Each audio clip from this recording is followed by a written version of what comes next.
Welcome to Pickmeisha Recovery Bootcamp. After this, you'll never want to be picked again. In fact, you'll be the one doing the picking. Why am I qualified to talk about this? Well, I once dated someone who was living with his baby mama, and I was out here calling him my boyfriend. And I thought by doing more and more stuff for him and loving him more and more, I could make him see that I was the one for him. Spoiler alert, I couldn't make him see that because he was not trying to see that. He was committed to not seeing that. And doing more and more of what someone already doesn't want isn't gonna make them magically start wanting it. Your situation may not be as desperate as mine was, but if I can make it through that, you can get out of whatever you're going through right now. I'm going to take you through what Pickmeisha syndrome is, where it comes from, how to rewire your mind to make you be the one doing the picking and not asking to be picked, and some affirmations that will help you anytime that you feel the Pickmeisha in you activating. So let's get into it. Meet Pickmeisha. Pickmeisha's sense of self-worth is extremely low. Anyone that's in her life, she feels lucky to have them, and so she overperforms and overextends herself to make sure that they stay around. She pities herself so much. I'm the one that always gets left. I'm the one that's always cheated on. I'm the one that's never included in anything. And so she walks around telling this as her narrative in hopes that other people will pity her enough to stick around. Pickmeisha doesn't know what she wants in a relationship, a friendship, or a connection because she believes that she is at the mercy of other people. Now meet Queen B. Queen B is that girl. She is a catch. And you know why? Because she said so. She is extremely secure in herself because her perception of herself is not affected by what other people say or do to her. People are in her life because she wants them there. She placed them there. And yes, there are times when her interactions with other people have not gone so well, but she doesn't internalize that or see it as a problem with who she is. She has healthy connections with the people in her life. She doesn't think anyone is too good for her. She could shoot her shot at Damson Idris and get him. Now see, if she had Pickmeisha's mindset, she would wait for whoever came along and she would end up with some low-hanging fruit instead of Damson Idris. Basically, if you want to know where your Pickmeisha syndrome comes from, we have to go back to the day when you were born. So for me, it was a hot day in January 1990. Just kidding, I'm not gonna go that far. Most of the way that we see ourselves stems from a defining moment in our lives, usually in childhood. For me, I remember I was in primary school, and for some reason we would play so many games to gauge people's desirability. So one time we had to go around the class and everybody had to say who their crush was. And when I said who my crush was, everybody laughed at the guy I had a crush on. Now let me mention that I wasn't considered attractive in primary school. We were expected to have curves like Beyonce at the age of 11 or 12, and mine just didn't show up. So everyone was laughing at this guy that I said I had a crush on, and another girl also said she had a crush on the same guy as me. And if things weren't bad enough, when it came to his turn, he said he had a crush on the other girl that had picked him and not me. You can imagine how that feels as a 11, 12-year-old. At that point in time, I internalized that I am not attractive. I am not the girl that gets picked. I am not the girl that gets chosen.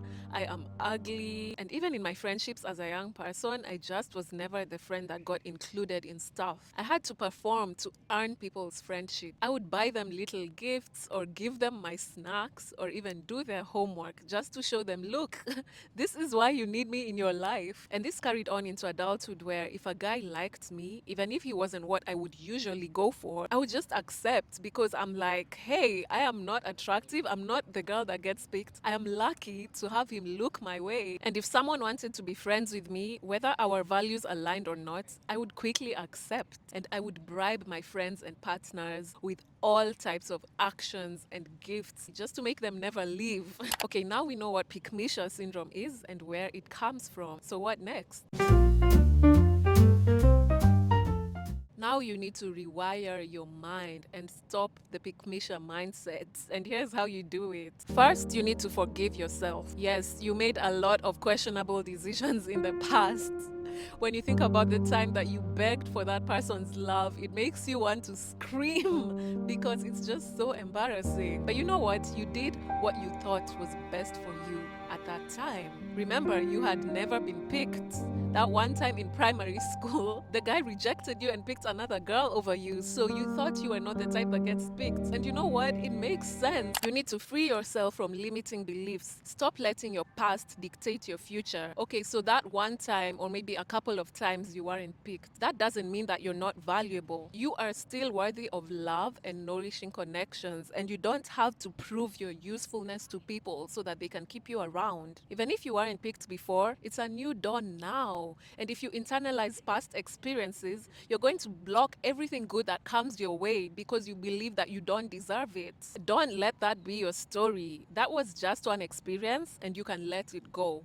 Just like they say, a bad day is not a bad life. You need to stop being a victim. Stop feeling bad for yourself and carrying around this narrative of no one picks me, no one chooses me, everyone is gonna cheat on me. Stop it. You can change the narrative. Stop convincing yourself that you're not in control of your life. Put the power back in your hands. Don't wait to be picked. Recognize your worth and start doing the picking. And I also need you to do some reflection. Imagine you are your highest self. You know your worth. Imagine that you are Queen Bee. Now I want you to ask yourself, this person whose love I am begging for, who I am yearning for them to pick me, if the power was in my hands, knowing all that I know about them, if I was at my highest self, my most empowered self, would I pick them? Most probably not. They only look enticing to you because the power is in their hands and because right now your sense of self-worth is really low. You should also consider the fact that the people you let into your life are a reflection of your relationship with yourself. When you have a low sense of self-worth, guess what? People that come into your life will see you treating yourself like garbage and they'll be like, you know what? I can treat her like garbage because she treats herself like that. She's used to this. My honest advice would be, if you know you're struggling with your relationship with yourself, hold off on pursuing any connections right now. Develop a good relationship with yourself first, because anyone you attract when you're in that state, especially if they're not a good person, will take advantage of it. And I know on your journey to self-love and finding yourself, it might be lonely when you're not pursuing any connections, but take comfort in the fact that you're saving yourself from so many horrible connections that will push you further and further down into that hole of self-hate. When you finally know your worth and you act like it, all these toxic people will disappear from your life because they will see that you can't take it. Any poor treatment that you encounter will make you want to vomit.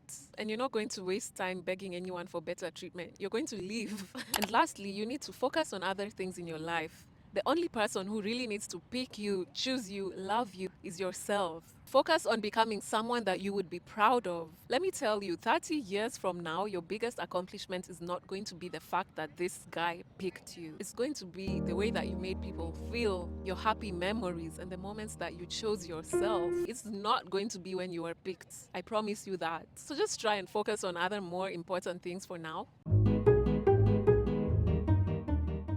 And now I'm going to end with some affirmations that you can repeat anytime that you feel the Pickmeisha in you activating, because no matter how much work you do on yourself, you will feel her coming back. You'll have an encounter with a certain person that will bring that Pickmeisha in you back. So these are the affirmations that I like to tell myself. I am worthy of love and respect. I am a work in progress, but even still, I am more than enough. My past does not dictate my future. I love and appreciate myself. People are lucky to have me in their lives. I determine my own self-worth. I don't have to do anything or be anything to be worthy. I deserve the best.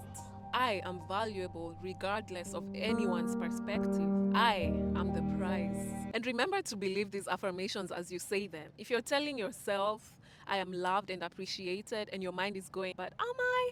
It's not gonna work. We don't need any negative self-talk passing around in the middle of our affirmations. And that brings us to the end of our discussion for today. Don't forget to leave a comment and subscribe. And let me know where you are in your Pickmeisha journey. Are you still Pickmeisha right now, or did you overcome it? Let us know how you did it. Don't forget to follow me on Instagram and TikTok for more content that will help you improve your life. Okay, bye!